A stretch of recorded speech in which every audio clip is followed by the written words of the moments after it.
Ministra Solidariedade Social no Inclusão Armanda Berta dos Santos, no Ministra Saúde Odete Maria Freitas Belo, assina diploma ministerial Bolsa da Mãe, geração fase da huluk tinan rihun rua ronolo reisin rua.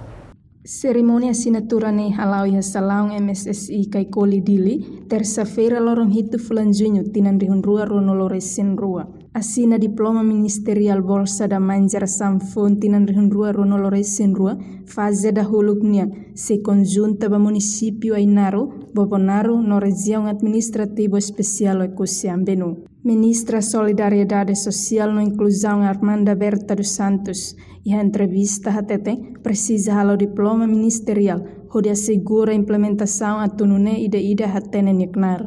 Nia hatutang, e a lorança no loresin hitu fulan junho, e a registro quase fulan ida, no tuirmai pagamento. Implementação precisa diploma ministerial assegura a implementação. A tunune ida hatene niknar, parte saúde maka dan parte Ministério da Solidariedade Social e Inclusão a medida militar dan diploma ministerial ida oleh diploma ministerial saúde diploma ministerial da bisa de 17 swing agora kita langsung berbeda bayar registro quase full vida depois bakal pagamento kita sedang ao se hari bebe kita